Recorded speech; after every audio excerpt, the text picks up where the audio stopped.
Saturday, the Wisconsin game. Did you watch it? How did you watch it? What were you doing? I watched it initially when it was playing, and then after that, later on that night, I watched it on Huddle.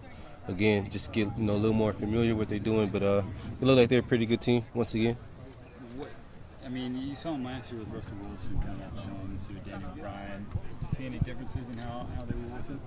A little bit. They got a different offensive coordinator, so offense look a little different. They run the same things, just how they get there is a little different. But Russell was a great quarterback last year. Danny, he did his thing yesterday, but you can tell it's a little different without Russell there. And then Monte, he's doing what Monte does, scoring rushing touchdowns. That's something you guys have to prepare for as a defense. Just talking about game planning for him. Game planning, anytime you face Wisconsin, you got to be ready to stop the run, regardless if they have Moneyball or James White in. No matter who's in there, you got a game plan to stop the run. That's initially, and then once you stop the run, get rid of the play action passes, and if you do that, you should be successful. Based on the guys that you've seen, as far as running backs go throughout your time at Oregon State, where does Ball stack up? He's definitely in the top 5. He's definitely in the top 5 that running backs that we played against, that I've played against. But the best running back that I've seen ever is Quiz. So he ain't up at Quiz level, but he's a good running back though. And when you're watching a football game, since you guys couldn't play, I know it sucks. Was it? Did you watch by yourself, or were you with JP? Or? Well, yeah. At first I was at the house by myself for a little while. Then we all went to Jordan's house, and he lives with Sean and Michael Doctor, so we all was over there just watching games and talking about it. What are the snacks and beverages of choice when you're watching football since you can't play it? Well, we had, of course, we ordered pizza, and then, after that, if we get hungry again, probably go to Subway and get some chips going and have some water and Gatorades.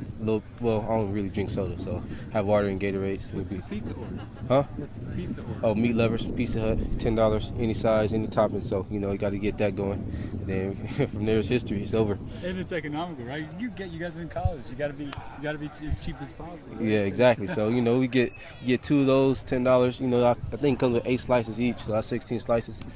Divide that however many people's over there, and then that'll be it. All right, so getting back to the defense this week. So now you had the few extra days to prepare. I'm guessing you guys were able to move on mentally past the disappointment of Nickel State. Yeah.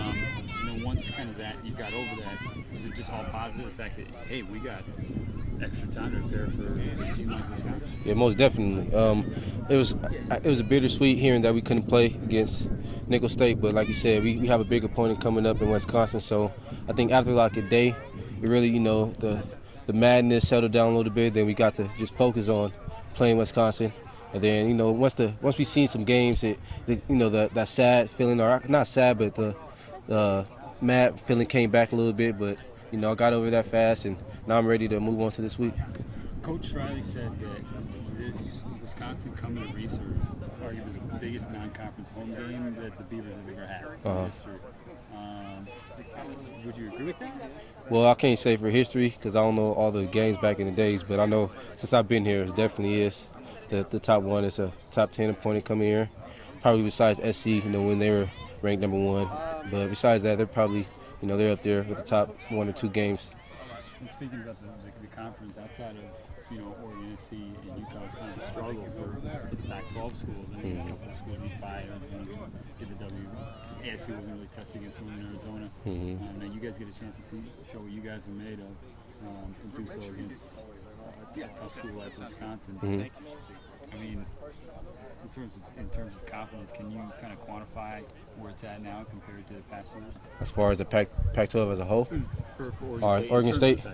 Well, as for confidence, we're very confident. Like you said, we've seen teams barely squeak by, and some teams that we thought was going to, have an easy game didn't. But that's college football now. I think the playing field is getting leveled from top to bottom. So, I feel like every week's going to be a hard game regardless of who you're playing.